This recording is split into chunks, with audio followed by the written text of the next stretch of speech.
punya janji di Kejadian 9 bahwa dia tidak hukum bumi lagi dan air bah. Kejadian 9. Setelah air bah, pasca air bah, Nuh buat persembahan domba di atas mezbah, lalu dia sembahyang untuk mengingat pengiriman Mesias atau Juru Selamat. Tuhan bilang, Allah puas. Lalu berjanji pada Nuh, tidak menghukum bumi lagi dengan air bah, tapi dengan api dan belerang. Belum jauh dari itu, Lot, Sodom dan Gomora dihukum oleh air bah, oleh api dan belerang karena dosa ini. Jadi pemusnahan penduduk dunia kedua setelah air bah adalah karena dosa homo dan lesbi. Sebelum kita lebih jauh ke Sodom dan Gomora begitu Pak, kita akan bicara lebih jauh lagi. Saya kembali dulu kepada 1 Samuel lagi, bahwa dikatakan di sana akhirnya dijadikan sebagai ayat yang meneguhkan pernikahan sesama jenis. Ini apakah karena interpretasi yang semakin keliru akan Alkitab atau seperti apa Pak? Jadi ada interpretasi yang salah terhadap ayat ini. Alkitab selalu jujur. Kalau dia bilang dosa, dia sebut dosa.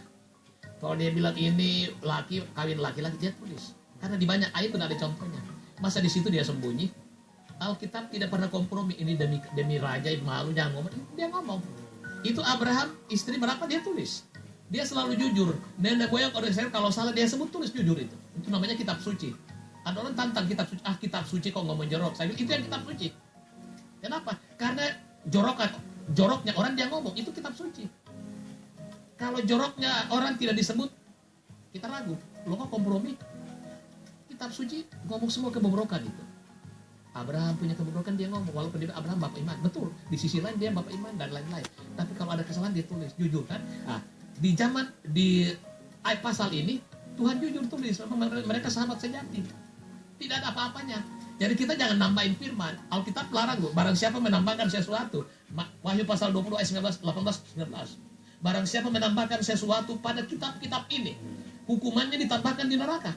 Dan barang siapa mengurangi sesuatu dari kitab-kitab ini, namanya dicabut dari kota kudus Allah, yaitu di Yerusalem baru, sorga. Jadi jangan nambah-nambahin kalau Alkitab tidak ngomong. Jadi ini interpretasi yang 14-an, sesuai dengan hobinya dia. Ini kebanyakan pasti kelompok ini yang mendukung ini. Atau saudaranya atau sahabatnya untuk menggolkan undang-undang.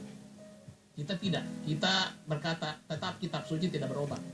Dan jujur sampai hari ini. Kalau bicara Sodom dan Gomora, sebenarnya kalau saya salah mohon diluruskan. Mereka saling berhubungan intim yang mereka suka. Benar bukan Pak? Jadi mereka dihukum karena mereka melakukan pelanggaran hubungan seks dengan siapa saja begitu. Dengan siapa saja yang sesama jenis. Kalau di zaman dulu dengan siapa saja yang lawan jenis. Oke. Di Sodom kepada siapa saja yang sama jenis. Bahkan lebih parah lagi, Abel dan pemirsa, mereka mau perkosa malaikat. Kan Tuhan utus 3 malaikat kepada Abraham, lalu 1 pulang ke surga, 2 melanjutkan perjalanan. 1 itu kita sebut oknum kedua dari Tritunggal sebelum menjelma menjadi manusia. 2 ini pergi ke Sodom dan nginap. Pasal 19 bicara itu. Dan orang sekampung dari kecil sampai besar datang dan gedor-gedor pintu rumah Lot. Lot bilang, kamu cari siapa? Kami mau cari 2 orang itu yang tadi nginap di rumah kamu. Suruh keluar, kami mau pakai rame-rame. Tuh, bayangin. Kota itu mau perkosa malaikat utusan sorga. Akhirnya, karena makin anarkis, malaikat butain mereka sekota. Katanya, dari kecil sampai besar, buta, nggak bisa lihat lagi. Lalu mereka saling pukul, saling apa begitu. Dan hukuman langsung datang. Jadi kejahatannya luar biasa. Malaikat mau diperkosa. Karena mungkin malaikat ganteng. Kalau dia menjadi orang, mungkin lebih ganteng dari siapa, kita nggak tahu lah. Karena orang kampung semua keluar. Nah, jadi itu. Jadi ini hukum. Dan Yudas ulangi lagi, Yudas 1 ayat 6-7 dia bilang begini. Malaikat-malaikat yang tidak taat pada batas pribadinya dihukum Tuhan.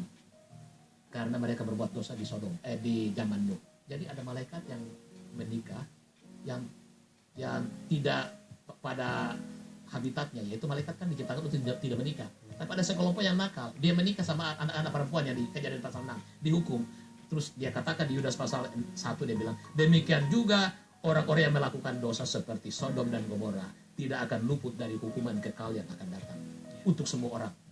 Yudas 1:6-7. Kenapa kalau sering kali kita bicara dan melihat penelitian mengenai LGBT ini, mereka lahir katanya karena gaya hidup. Tapi kalau kita lihat di Alkitab sebenarnya sudah ada semua. Jauh sebelum ini. Jauh ribuan tahun sebelumnya. Ribuan tahun. Menurut Bapak, apakah ini karena memang nafsu manusia yang liar dan tidak bisa dikendalikan, atau seperti apa sebenarnya, Pak? Ini kayaknya sih saya lihat, ini yang memutuskan hukum juga ada kelainan. Ya, ini kalau saya ngomong di sana pancung udah.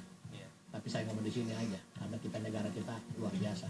Ya, banyak agama-agama kita di Indonesia masih konsisten dengan kebudayaan dan ajaran agamanya. Saya yakin agama lain pun melarang, bukan agama Kristen saja. Ya, jadi 5 dari 4 kan setuju dari 9 itu Mahkamah Agung.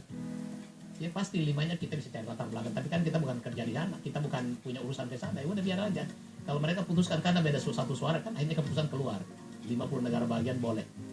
Dulu kan tahun lalu kan masih 15 atau ini. Sekarang 2015 50. Ya, semuanya. Dan keputusannya 5-1. 4 tidak setuju, 5 setuju. Ya udah menang. Ya 5 ini kita cari tahu lagi juga ada. Tapi kita buat apa? Repot-repot cari ke sana. Saya pendeta di Indonesia kok. Baik, bicara ini nggak akan ada habisnya pasti. Nggak akan habis. Nah, kita perlu legislator, yudikator, dan juga badan eksekutif yang takut akan Tuhan. Kita doakan supaya tidak usah tembus ke sini. Untuk itu Kalau saya minta tembus, saya juga turun. bahaya. Saya juga turun. Kita turun untuk protes. Itu tidak benar. Untuk itu saya minta Bapak untuk Oke. berdoa bagi kondisi bangsa ini tentu. Masih ada, tapi kita berdiri tidak ada bahan. Ya, oke, kita berdoa.